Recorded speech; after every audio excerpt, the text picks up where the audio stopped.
Hello guys, how are you? Are you all fine? I hope you must be fine by the grace of Heavenly Father. प्यारे साथियों, प्यारे दोस्तों, आज मैं बहुत ही इम्पॉर्टेंट चीज़ अपनों को बताने जा रहा हूँ, जो कि इससे पहले जो हम लोग पढ़ चुके हैं आइडेंटिफिकेशन भाव अपनानेक्शन का होते हुए भी यहाँ पर हम और एक दूसरे चीज़ यानी कि जैसे प्रेजेंट नॉन एक्शन में हम लोग पढ़े हैं एम इज़ आर, पास्ट में वाज वेयर और फ्यूचर में शेल बी विल बी, लेकिन यहाँ पर एम इज़ आर के बदले हैज़ बीन हैव बीन और वाज वेयर के बदले हैड बीन और शेल बी विल बी के बदले shall have been will have been का यूज हम कैसे करते हैं, किस स्थिति में करते हैं, कब करते हैं, अब वही चीज़ मैं आप सबको सिखाने जा रहा हूँ। अब चलिए अब हेडिंग में लिखते हैं भाव ऑफ नॉन एक्शन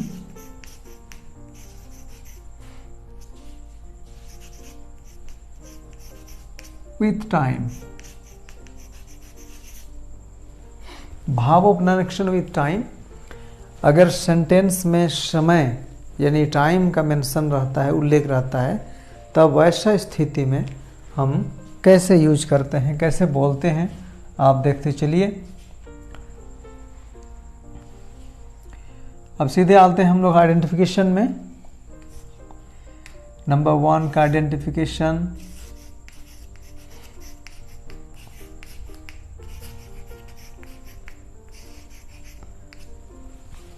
अब देखिए, इसमें हम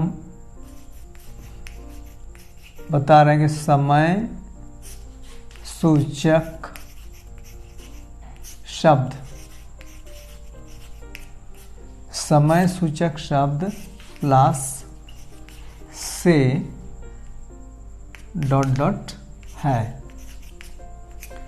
इससे पहले आप लोग सीख चुके हैं, अगर सेंटेंस है से अंत होता है तब हम उसको नॉन एक्शन यानी प्रेजेंट का नॉन एक्शन मानते हैं, पर यहाँ पर सेंटेंस में एक तरह का समय सूचक शब्द यानी टाइम को इंडिकेट करने वाला अगर कोई शब्द मेंशन रहा तो उसमें इसका स्ट्रक्चर इस तरह का होना चाहिए।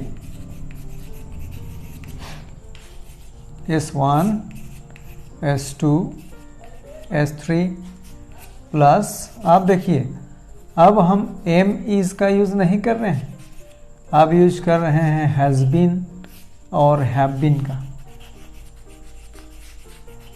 हैज़ बीन, हैव बीन, इसके बाद यहाँ पर अदर वर्ड्स और टाइम के हिसाब से यहाँ पर 2 टाइम इंडिकेटर, सिंस, फॉर और लास्ट में टाइम।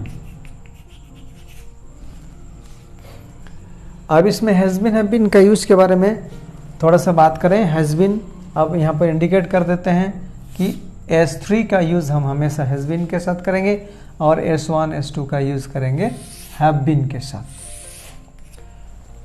अब हैज़ बीन हैव बीन कब करेंगे, जहाँ पर समय सूचक शब्द रहा। अब समय सूचक शब्द के लिए यहाँ पर 2 शब्द हम लोग यूज करते हैं, जैसे सिंस और फॉर।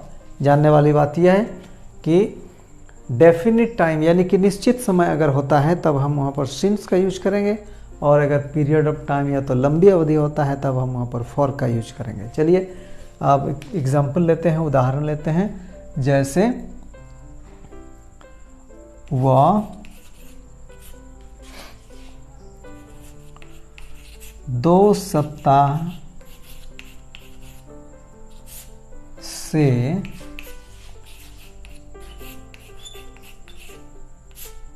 बीमार है। वह 2 सप्ताह से बीमार है। जैसे एलिमेंट्री मेथड ऑफ ट्रांसलेशन का रूल के हिसाब से हम हिंदी सेंटेंस को इंग्लिश में कन्वर्ट करने के समय हमेशा राइट तरफ से वॉच करते हैं, इसलिए कि हिंदी सेंटेंस में वर्ब का पोजीशन हमेशा सेंटेंस का अंत में होता है।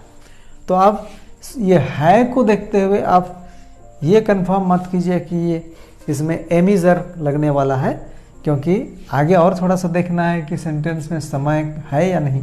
अगर समय है तब हम उसको हैज़ बीन हैव बीन से बनाएंगे। जैसे वो 2 सप्ताह से बीमार है, यहाँ पर सब्जेक्ट जैसे स्ट्रक्चर दिया हुआ, सबसे पहले सब्जेक्ट चाहिए।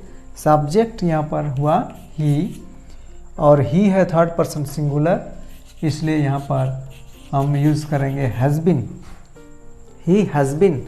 इसके बाद यहाँ पर अदर वर्ड्स दिया हुआ है, जैसे बीमार यूज करेंगे इल, ही हैज़ बीन इल।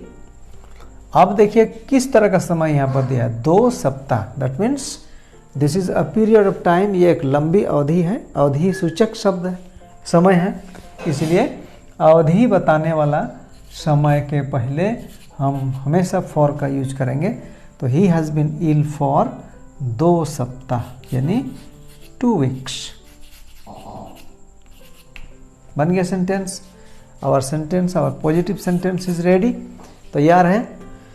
वह 2 सप्ताह से बीमार है, he has been ill for 2 weeks. अब इस प्रकार का बहुत सारा सेंटेंस आप बना सकते हैं, फिर भी वर्बली इसको हम थोड़ा सा सेंटेंस को चेंज करते हैं। जैसे वो 2 सप्ताह से बीमार नहीं है, अगर हम इसको नेगेटिव बोलना चाहें तो he has not been ill for 2 weeks. अगर हम क्वेश्चन पूछना चाहें क्या वो 2 सप्ताह से बीमार है, तब has he been ill for 2 weeks, क्या बोलेंगे, has he been ill for 2 weeks. अगर नेगेटिव क्वेश्चन बनाना चाहें क्या वो 2 सप्ताह से बीमार नहीं है, तब हम बोलेंगे has he not been ill for 2 weeks. इस तरह से आप फिर बहुत सारे अलग अलग सेंटेंस बनाने सीख जाएंगे। अब चलिए आइडेंटिफिकेशन नंबर 2, इसका पास्ट टेंस।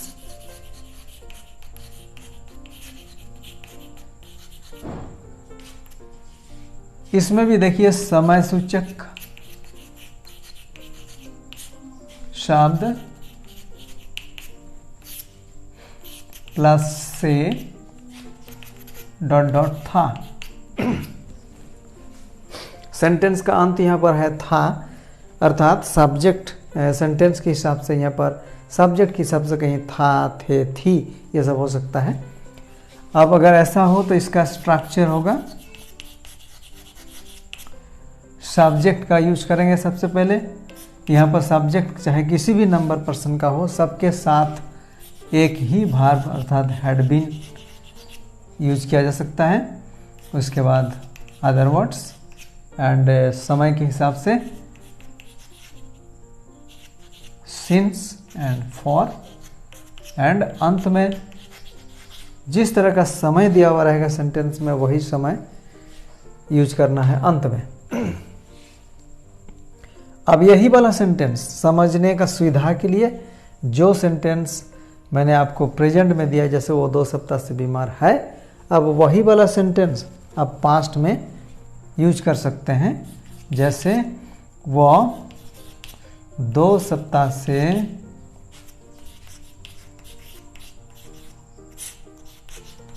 बीमार था। अब सेंटेंस अंत हुआ था से।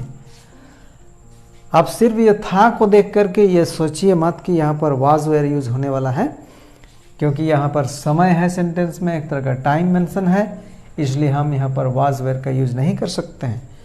इसलिए आप सब्जेक्ट वह मतलब ही, आप सब्जेक्ट जो भी है, जो भी हो, आप सबके साथ यहाँ हैड बीन का यूज करेंगे।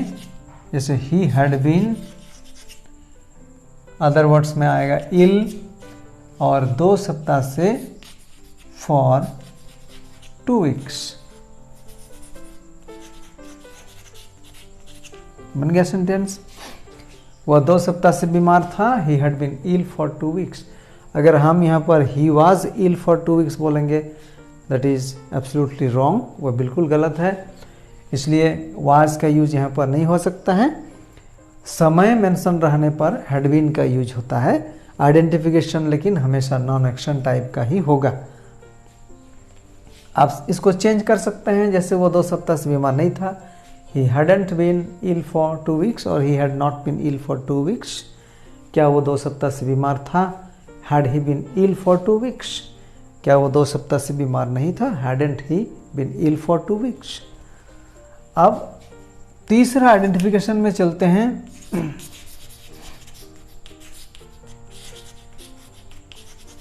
जो कि फ्यूचर का होगा। इसमें भी समय सूचक शब्द और इसमें से या तो कभी तक रहेगा और अंत में रहेगा। समय सूचक शब्द से तक डॉट डॉट रहेगा। इसका स्ट्रक्चर होना चाहिए S plus shall have been oblique will have been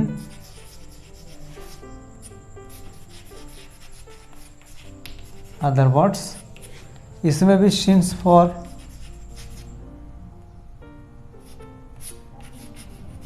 और अंत में टाइम।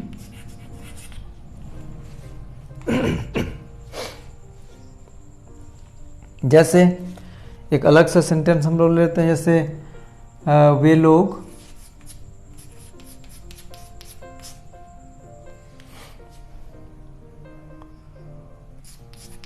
पंद्रह दिन तक घर में नहीं रहेंगे। ये फ्यूचर का हो गया। वे लोग 15 दिन तक घर में नहीं रहेंगे। आप इसको सब्जेक्ट का यूज कीजिए दे। आप यहाँ पर सब्जेक्ट थर्ड पर्सन है, इसलिए इसके साथ हम यूज करेंगे will have been. They will have been out of station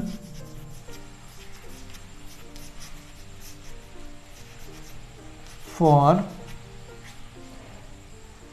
a fortnight। The period of 15 days is called fortnight। तो वे लोग 15 दिन तक घर में नहीं रहेंगे। They will have been out of station for a fortnight और for 15 days। तो आप देखें कि किस प्रकार हम verb of non-action का आइडेंटिफिकेशन रहते हुए भी has been, have been present, had been past और future में shall have been, will have been का यूज करते हैं। अब मुझे लगता है कि आप इसको अच्छी तरह से समझ गए होंगे और इसको आगे जानने के लिए, आगे बढ़ने के लिए, आगे और सेंटेंस को प्रैक्टिस करने के लिए आप आगे नया नया सेंटेंस फिर लीजिए और फिर प्रैक्टिस जारी रखिए। धन्यवाद।